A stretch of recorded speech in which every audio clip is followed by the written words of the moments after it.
இது ஃபர்ஸ்ட் மலேசியாவின் செய்திகள் உங்களுக்காக.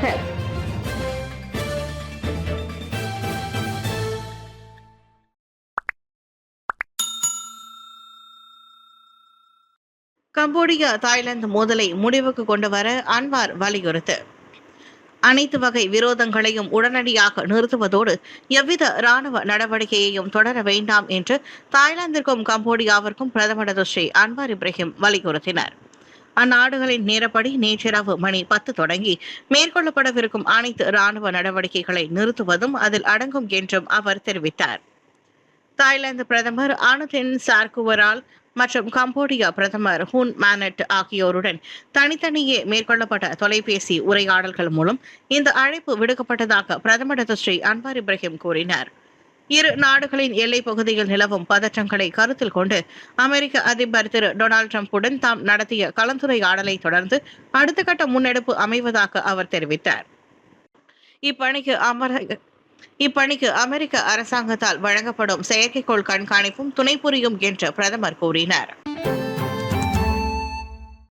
கம்போடியா தாய்லாந்து டிரம்புடன் அன்வார் மீண்டும் பேச்சு. கம்போடியா தாய்லாந்து மோதல் தொடர்பில் அமெரிக்க அதிபர் டொனால்டு டிரம்புடன் பிரதமர் ஸ்ரீ அன்வார் இப்ராஹிம் விவாதித்துள்ளார். டிரம்பிடமிருந்து தனக்கு வந்த தொலைபேசி அழைப்பின் போது அந்த விவகாரம் குறித்து விவாதிக்கப்பட்டதாக நேற்று தனது முகநூல் பதிவில் பிரதமர் குறிப்பிட்டிருந்தார். அதேவேளையில் இருதரப்பு உறவுகள் மற்றும் பரஸ்பர நலன் தொடர்புடைய உலகளாவிய பிரச்சினைகள் குறித்தும் அவர்கள் விவாதித்தனர். கம்போடியா தாய்லாந்து எல்லையில் ஏற்பட்டிருக்கும் மோதலில் இரு நாடுகளும் அமைதியை கடைபிடித்து பேச்சுவார்த்தை மற்றும் இருதரப்பு மற்றும் ஆசியான் வழிமுறைகள் வழியாகவும் மீண்டும் சமரச பேச்சுவார்த்தையை தொடங்க மலேசியாவின் பங்கு குறித்தும் அவர் விளக்கினார். மேலும் ஆசியான் ஒரு நல்ல அண்டை நாடு எனும் உணர்வுக்கு ஏற்ப தற்போதைய பதற்றத்தை தணிக்கவும் பொதுமக்களை பாதுகாக்கவும் வட்டார நிலைத்தன்மையை மீட்டெடுக்கவும் மலேசியா தொடர்ந்து உதவ தயாராக இருப்பதாகவும் அன்வார் கூறினார்.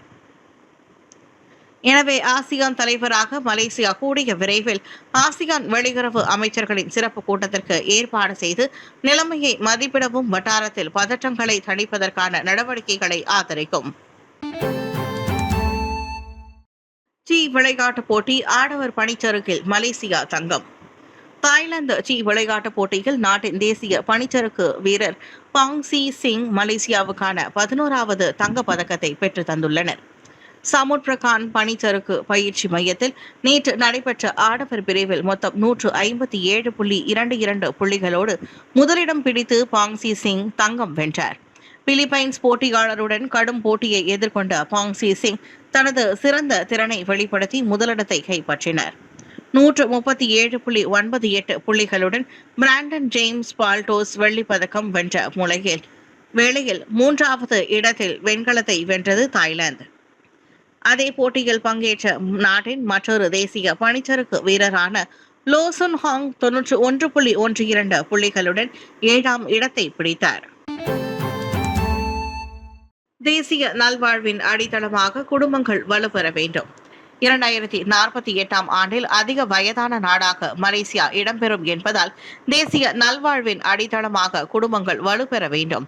2048ஆம் ஆண்டுக்குள் மொத்த மக்கள் தொகையில் 65 மற்றும் அதற்கும் மேற்பட்டவர்கள் 14 விழுக்காடு அளவு இருப்பார்கள் என்பதால் மலேசியா முதியவர்கள் அதிகம் வாழும் நாடாக மாறும் என்று கணிக்கப்பட்டுள்ளதாக பிரதமரின் துணைவியார் Seri doctor Wan Azizah Wan Ismail தெரிவித்தார். மக்கள் தொகை மாற்றத்திற்கு அவர்களின் குறிப்பாக பாதிக்கப்படக்கூடிய குழுக்களின் நல்வாழ்வு தொடர்ந்து பராமரிக்கப்படுவதை உறுதி செய்ய தொடக்கக்கட்ட நடவடிக்கை மற்றும் சமூக விழிப்புணர்வு தேவைப்படுவதாகவும் ஸ்ரீ வான் அசிசா கருத்துரைத்தார். இந்த மாற்றங்களுக்கு உடனடி நடவடிக்கை மற்றும் திட்டமிடல் தேவைப்படுகிறது. குறிப்பாக மக்கள் மற்றும் பாதிக்கக்கூடிய குழுக்கள் மீது ஏற்படும் தாக்கத்தை திறம்பட கையாள முடியும் என்பதை உறுதி செய்ய வேண்டும். இந்த விவகாரத்தில் பாதிக்கப்படக்கூடியவர்கள் மீது நாம் கூடுதல் கவனம் செலுத்த வேண்டும் என்றார் ஸ்ரீ டாக்டர் வான் அசிசா. சபா கொத்தகினபாலுவில் உள்ள சபா அனைத்துலக மாநாட்டு மையத்தில் நேற்று நடைபெற்ற மடானி குடும்ப உற்சாக கருத்தரங்கில் கலந்து கொண்டு உரையாற்றுகையில் அவர் அவ்வாறு பேசினார். தாய்லாந்து கம்போடியா தலைவர்களுடன் ட்ரம்ப் பேச்சுவார்த்தை. இந்த ஆண்டின் தொடக்கத்தில் தாம் ஏற்படுத்தியிருந்த போர் நிறுத்த ஒப்பந்தத்தை மீட்டெடுக்க தாய்லாந்து கம்போடியா தலைவர்களுடன் தொலைபேசியில் கலந்துரையாடல் மேற்கொண்டதாக அமெரிக்க அதிபர் டொனால்டு ட்ரம்ப் தெரிவித்தார். அதனை அடுத்து அவ்விரு நாடுகளும் அனைத்து துப்பாக்கி தாக்குதல்களையும் நிறுத்துவதற்கு ஒப்புக்கொண்டுள்ளதாக ட்ரம்ப் கூறினார். தாய்லாந்து பிரதமர் அனுதின் சாரன்குவராகுல் மற்றும் கம்போடிய பிரதமர் ஹூன் மேனட் ஆகியோருடன் நீண்டகால போரின் விளைவு குறித்து தாம் பேசிய வேளையில் மோதலை முடிவுக்கு கொண்டு வருவதற்கு அவ்விருவரும் ஒப்புக்கொண்டதாக ட்ரம்ப் தனது ட்ரூத் சோஷியல் சமூக ஊடக பக்கத்தில் வெளியிட்டிருந்தார். கடந்த டிசம்பர் 8ஆம் தேதி முதல் கம்போடியாவும் தாய்லாந்தும் தங்கள் நாட்டின் சர்ச்சைக்குரிய எல்லைப் பகுதியில் பல்வேறு இடங்களில் ஏவுகணைகள் மற்றும் பீரங்கி தாக்குதல்களை நடத்தி வருகின்றன. ஜூலை மாதம் 5ஆம் நாள் மோதலுக்கு பிறகு மிக கடுமையான சண்டையில் இதுவும் ஒன்றாக கருதப்படுகிறது. இந்தியர்களிடையே அதிகரிக்கும் குடும்ப வன்முறை. குடும்ப உறுப்பினர்கள் மத்தியில் நிகழும் வன்முறைகள் இந்திய சமூகத்தில் நாளுக்கு நாள் பெரும் கவலைக்குரிய பிரச்சனையாக உருவெடுத்து வருகிறது. பெண்கள், குழந்தைகள் மட்டுமல்லாது ஒரு குடும்பத்தை சேர்ந்த அனைவரையும் பாதிக்கும் இந்த வன்முறை சமூக அமைப்புக்கும் பாதுகாப்பிற்கும் அச்சுறுத்தலாக மாறியுள்ளது. இதில் மக்கள் பாதிக்கப்படுவதற்கான காரணங்களையும் அதனை எதிர்கொள்வதற்கான சட்ட முறைகள் பற்றியும் துல்லியமாக பகிர்கின்றனர். கூட்டரசு பிரதேச துறையின் தலைமை உதவி இயக்குனர் ஏவி கோபால் ஏகாம்பரம், மக்கள் தொகையில் இந்தியர்களின் எண்ணிக்கை 3வது இடத்தில் இருந்தாலும் குடும்ப வன்முறையில் பாதிக்கப்பட்டவர்களின் விழுக்காடு ரீதியாக இந்தியர்களை முதலிடத்தில் இருப்பதாக ஏவி கோபால் ஏகாம்பரம் தெரிவித்தார்.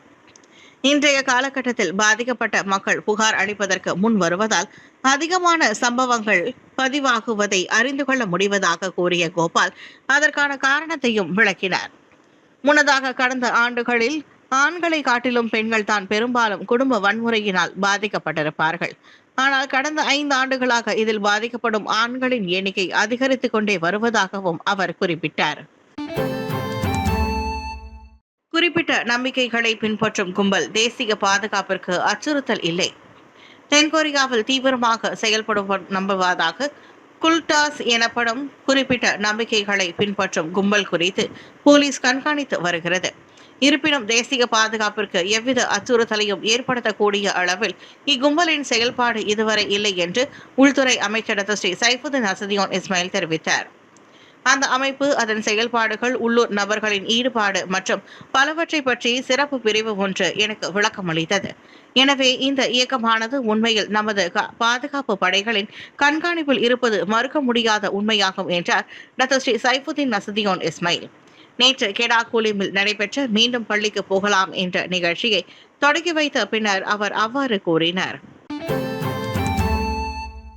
ஸ்ரீபெர்லிஸ் 2 அடுக்குமாடி குடியிருப்பின் வளர்ச்சி குறித்து சந்திப்பு நடத்த திட்டம். கோலாலம்பூர் தாமான் டதோ கேரமாட்டில் உள்ள ஸ்ரீபெர்லிஸ் 2 அடுக்குமாடி குடியிருப்பின் வளர்ச்சி நிலையை உறுதிப்படுத்த கூட்டரசு பிரதேசத்திற்கான பிரதம துறை அமைச்சர் டாக்டர் ஜலிகா முஸ்தபாவுடன் தாம் சந்திப்பு நடத்தவுள்ளதாக தோட்டம் மற்றும் மூலப்பொருள் அமைச்சர் ஸ்ரீ ஜொஹாரி அப்துல் கானி கூறினார். அச்சந்திப்பில் எந்தவொரு பொது வீட்டு வசதி மேம்பாட்டு திட்டங்களும் தேவை என்றால் அவை உள்ளூர் மக்களின் நலன் மற்றும் தேவைகளை கருத்தில் கொள்ளப்படும் என்று டாக்டர் ஜொஹாரி தெரிவித்தார். குடியிருப்பாளர்கள் பயத்தில் வாழ்வதாக எனக்கு தெரிவித்தனர். ஏனென்றால் சாத்தியமான இடமாற்றம் குறித்து பல்வேறு வதந்திகளை கேட்கின்றனர் மற்றும் மறுவடிவமைப்பில் ஆர்வமுள்ள மேம்பாட்டாளர்களின் என்றார் டாக்டர் ஸ்ரீ ஜொஹாரி அப்துல் கானி. இதனிடையே எந்தவொரு மேம்பாட்டு திட்டமும் கோலாலம்பூர் மாநகராண்மை கழகம், டிபிகேஎல் தொடர்புடைய அமைச்சுகள் மற்றும் சம்பந்தப்பட்ட பகுதிகளில் இருந்து தேர்ந்தெடுக்கப்பட்ட பிரதிநிதிகளை உள்ளடக்கிய விவாதங்களுக்கு உட்படுத்தப்பட வேண்டும் என்று அவர் வலியுறுத்தினார்.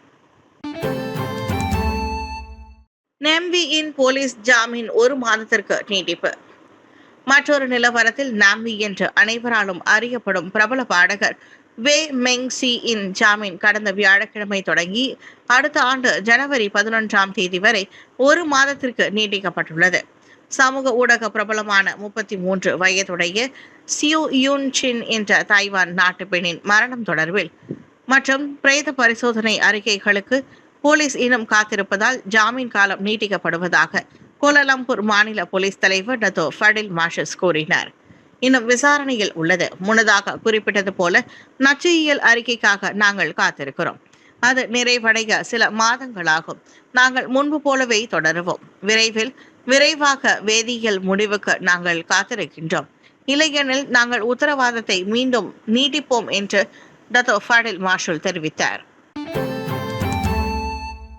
போர்டிக்சன் துப்பாக்கி தாக்குதல் பழிவாங்கல் நடவடிக்கை போலீஸ் கணிப்பு. போர்டிக்சன் டோல் பிளாசாவை நோக்கி செல்லும் ராசா மாம்பாவ் சாலையில் கடந்த புதன்கிழமை ஆடவர் ஒருவர் காருக்குள் சுட்டுக் கொல்லப்பட்ட சம்பவம் ரகசிய கும்பலை சேர்ந்தவர்களின் பழிவாங்கல் நடவடிக்கையாக கருதப்படுகிறது. இச்சம்பவம் குறித்து விசாரணைக்கு உதவுவதற்காக இதுவரை 3 ஆண்கள் கைது செய்யப்பட்டுள்ளதுடன் சம்பவத்தின் போது பயன்படுத்தப்பட்டதாக நம்பப்படும் ஒரு கைத்துப்பாக்கி மற்றும் சில தோட்டாக்களை போலீசார் கைப்பற்றினர். இச்சம்பவம் குறித்து விசாரணைக்கு உதவுவதற்காக மேலும் சில சந்தேக நபர்களும் சாட்சிகளும் இன்னும் தேடப்பட்டு வருவதாக நெகிரி செம்பிலான் மாநில போலீஸ் தலைவர் டத்தோ அல்சப்னி அகமது தெரிவித்தார். வாக்குமூலம் பதிவு செய்வதற்காக இதுவரை 7 அழைக்கப்பட்டுள்ளனர். பழிவாங்கும் நோக்கத்திற்காக தாக்குதல்கள் நடத்தப்பட்டதாக போலீஸ் கருதுகின்றனர். உயிரிழந்த அந்த ஆண் ஒரு ரகசிய கும்பலின் தலைவராக இருக்கலாம் என்று சந்தேகிக்கப்படும் காயமடைந்த மற்றொரு ஆணின் பாதுகாவலர் என்பது உறுதி செய்யப்பட்டுள்ளதாக டத்தோ அல்சனி அகமது விவரித்தார்.